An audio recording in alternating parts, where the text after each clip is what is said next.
300 साल पहले एक योगिनी थी, उसने भी यही भविष्यवाणी की। दीपक होता है, पतंगे उसकी ओर आकर्षित हो। उसमें वो कहती है कि जब तीसरा विश्व युद्ध होगा उसमें जनता बहुत मरी। सामूहिक मरण को मारने के लिए जब विनाश हो जाएगा अपने आप मानव धर्म का पालन करने लगा है। और ये भविष्यवाणी एक और किया है, फ्लोरेंस नाम की एक अमेरिका की जो है 300 साल पहले एक योगिनी थी, उसने भी यही भविष्यवाणी किया है। वो कहती है कि जब मैं ध्यान की अतल गहराई में पहुंचती हूँ, मैं स्पष्ट देख रही हूँ कि उत्तरी भारत का वो पवित्र स्थान जो एक प्रचंड पुरुषार्थ संत परमहंस श्री गंगा रामदास जी अपनी सतत साधना में संलग्न रह करके एक आध्यात्मिक जो है प्रवाह बिखेर रहे हैं, जो अगले आने वाले समय पर समस्त संसार में युगांतकारी परिवर्तन लाने में समर्थित होंगे। उनके विचार इतने माने प्रभावशाली होंगे, लोग जो है उनको अपने जो है धर्म के पथ प्रदर्शक मानेंगे। और वो ये भी कहती हैं कि जब मैं ध्यान की अतल गहराई में पहुंचती हूँ तो एक ऐसे दिव्य और आध्यात्मिक और एक गौर वर्ण के श्वेत माने सफेद केसों वाले दाढ़ी मूछ रहित ऐसे संत के दर्शन होते हैं। ऐसा लगता है कि पूरे संसार जो सूर्य है ना, सूर्य माने ऐसा लगता है कोई सूर्य वहाँ विद्यमान हो, और सूर्य विद्यमान हो। और जैसे दीपक होता है ना, दीपक होता है, पतंगे उसकी ओर आकर्षित होते। ऐसा वो कहती है कि जब मैं देखती हूँ कि संसार के सभी जीव उनकी तरफ एकदम ऐसा खींचते चले आ रहे हैं,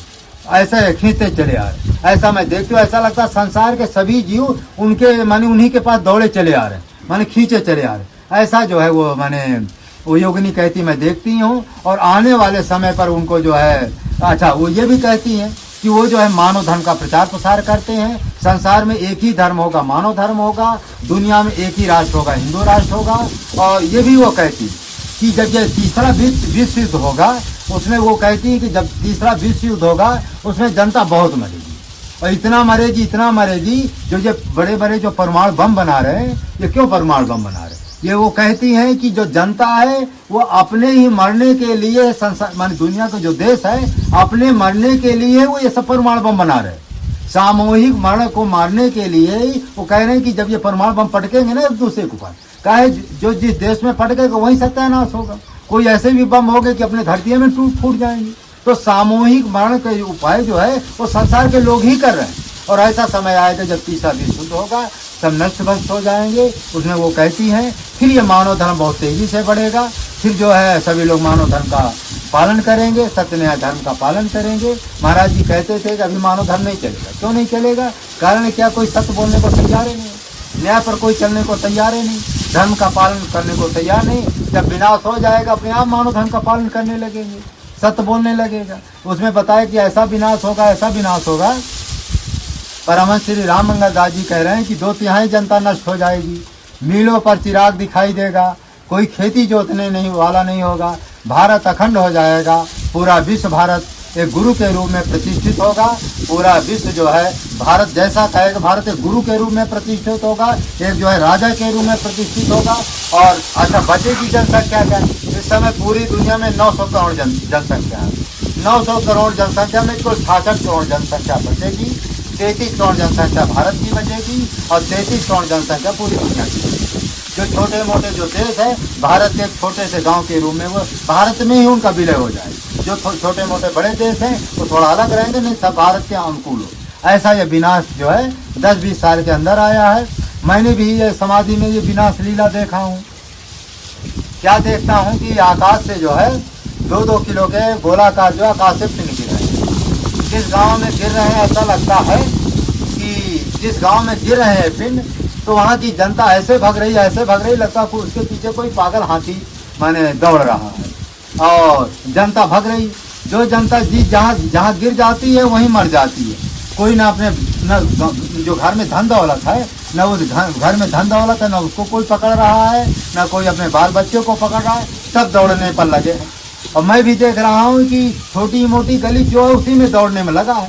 मैं भी देख करके डर के भागा कि भाई जब मौत आती सबको ही डर था। मैं भी छोड़ कर भागा तो एक बहुत बड़ी कंदरा थी, उसमें घुस गया तो भाई मैं बच गया। खैर ये फिर इसके बाद और बहुत कुछ दिक्कत। दोबारा क्या देखता हूँ, दोबारा मैं देखता हूँ समाधि में कि आकाश में जो है बड़े बड़े जो है विमान चल रहे हैं। वो विमान का आकार क्या है कि जैसे हवाई जहाज है, हवाई जहाज का आधे आकार का वो विमान है। और उसमें मिसाइल बंदूक की तरह उसमें जो है गोली जैसे नहीं बंदूक होती है, बंदूक की तरह उसमें मिसाइल टाइप लगा है।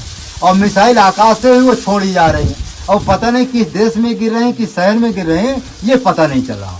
और हजारों विमान आकाश से जो है माने गिर रहे हैं और पता नहीं किस देश में गिर रहे हैं, किस दुनिया में गिर रहे हैं, ये हम नहीं देख रहे हैं। और जनता जब मर जाती है तो एक माने जब हम देखते हैं, जब जनता का पूरे जनता का विनाश हो जाता है, फिर हम देखते हैं कि हम गाड़ी से यात्रा कर रहे हैं। जिस गांव में हम जाते हैं तो वो जिस व्यक्ति से पूछते वहाँ 10-20 लोगों का झोपड़ा दिखाई देता है।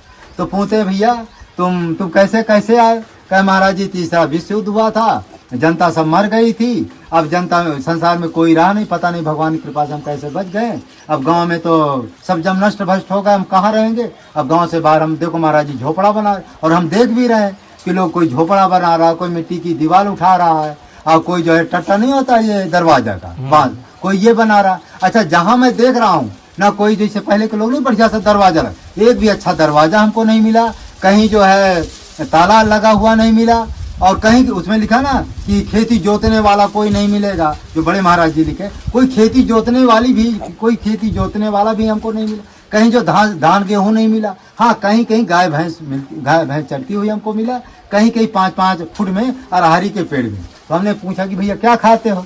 तो उन्होंने कहा महाराज ये गाय भैंस इन्हीं का दूध पी लेते हैं और कुछ जड़ी बूटी अपना खा लेते हैं, हमको पता नहीं कि हर कैसे चलाना है।